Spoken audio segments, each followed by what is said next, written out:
In this video, we will illustrate the key principles of the ergodic exploration of distributed information algorithm, or EDI for short. The goal of EDI is to localize an object using ergodicity to generate trajectories through the search space. Ergodicity means that the generated trajectories sample the search space proportional to an expectation of how informative visiting each point in the space will be. We'll begin by orienting you to the experimental platform we use to demonstrate EDI, a robot called the sensor pod that uses the same principle of sensing as a group of freshwater fish called weakly electric fish. These fish emit a weak electric field to enable them to hunt and navigate in the dark. Here's the sensor pod using the same approach to gather electric images of a plastic ball in our laboratory. The way electrosense works is very different from any sensory modality we are familiar with. Here's a simulation of our sensor pod where we have made the robot stationary while an object moves by it so that we can more easily focus on how the field is being distorted. But this is equivalent to the ball being stationary as the robot moves, as we show in the rest of the video. The black lines indicate places of equal voltage within the field, spaced 10 millivolts apart. Current flows along lines that run perpendicular to these lines. The heavy black line near the center is at the 500 millivolt point. With no object around the pod, you can think of what the pod sees as a simple voltage divider. Each resistor has equal value, so there's no difference in potential between nodes A and B, which are both at the 500 millivolt isoline. Now suppose a large plastic ball comes by like this. Current is flowing from right to left, and now the resistance between node B and ground is increased because the current has to flow around the plastic ball. You can see that the 500 millivolt isoline near B has shifted to the left, and B is now sitting at a potential of nearly 25 millivolts higher than A. So A minus B is approximately minus 25 millivolts as shown. Here's the complete flyby. Here we see a schematic view from above of the sensor pod in gray. Near the center of the robot, shown with a green dot, you can see a blue dot at the top edge and one at the bottom edge, representing a pair of sensors, metal electrodes that can detect perturbations in the field. For the purpose of this study, we look at the data from this sensor pair alone. As the robot moves through the tank, it records distortions in the emitted electric field caused by objects in the tank.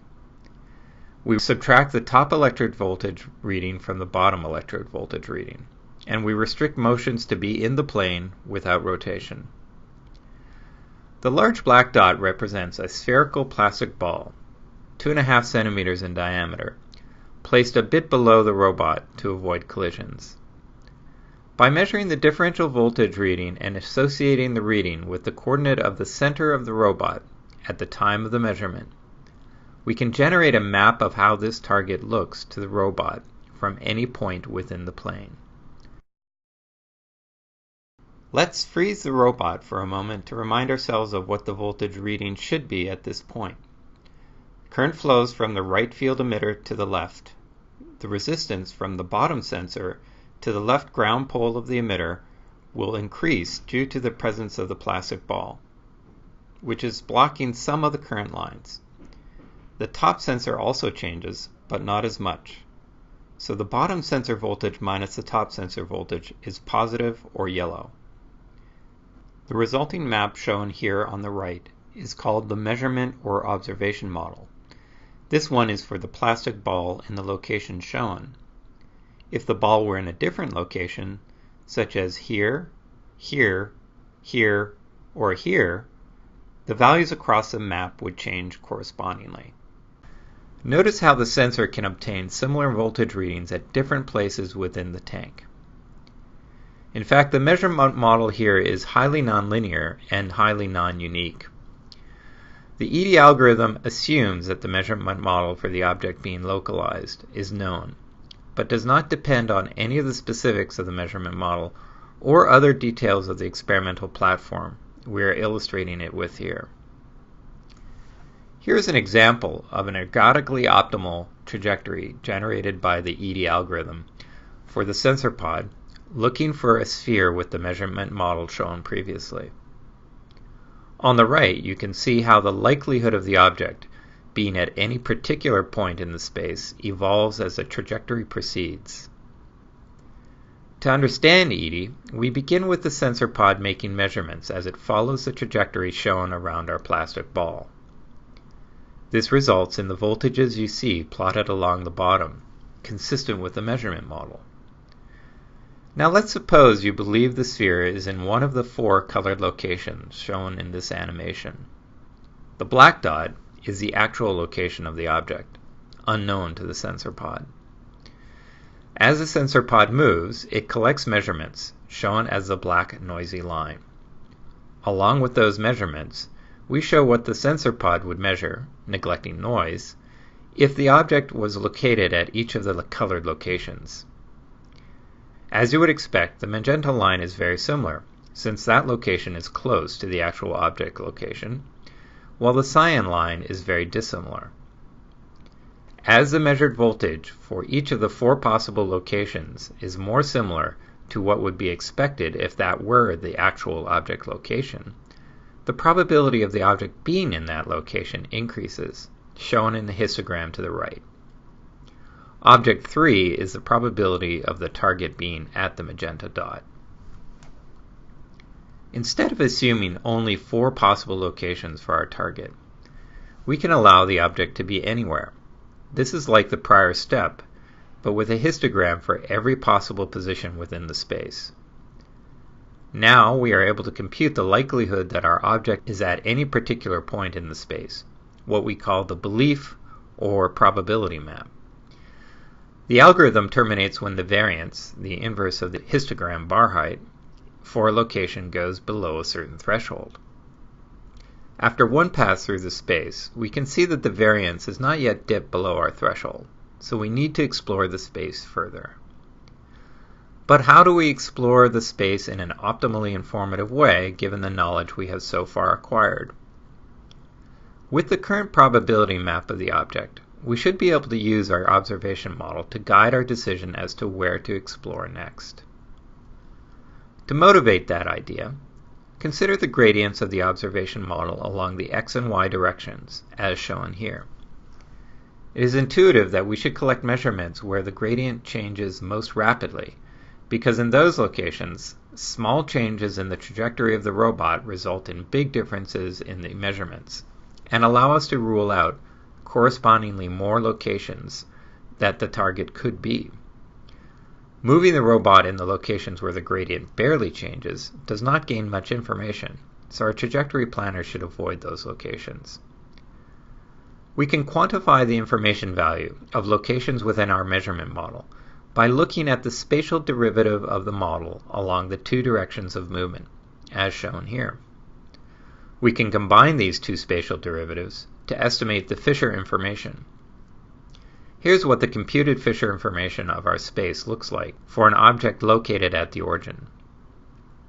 Information about the position of our target is highest at the 4 bright lobes. In the next step, we show how to combine the Fisher information with the probability map, returning to our simplified case of there being only 4 guesses for the actual locations of the object. The total expected information density can now be computed by shifting the Fisher information for one object to each expected location, and then scaling the information magnitude according to the probability that the object is at that location. So the Fisher information for the magenta location gets scaled by nearly a factor of 1, while the Fisher information for the cyan location by a fraction of 1. As before, we can generalize this step and imagine shifting and scaling the Fisher information for all possible locations within the space, as shown here. We show the shifting and scaling here done on a coarse grid for the animation, but since we can easily do it on a fine grid, we show the higher resolution computation of the EID at the end of the animation. Finally, this total expected information density calculation is used for our ergodic trajectory planner. This planner generates a trajectory which samples the spatially distributed EID proportionate to the value of the EID across all locations in the space. Here we show the iterative evolution of the ergodic trajectory for a single EID, as the level of ergodicity is maximized. Subsequently, we will show only the final ergodically optimal trajectory for a given EID. Using ergodicity to plan control actions is a distinguishing aspect of the ED algorithm compared to other information-based planners. By sampling proportionate to the value of the EID, instead of going directly to the maxima of the EID, the algorithm is better able to avoid localization errors due to poor signal-to-noise ratios and the presence of distractors, as detailed in our study. We now show all of these steps together, starting with no knowledge of the location of the object. So we begin with a probability map that shows that all locations in the space are equally probable. We will iterate until we have localized the object with our desired degree of confidence.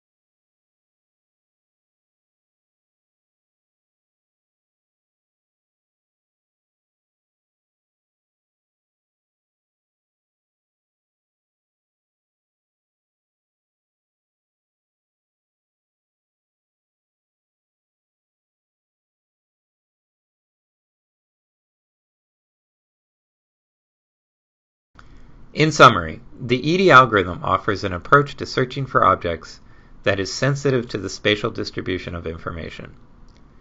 This image shows how the trajectories evolved over time for the example we have been considering.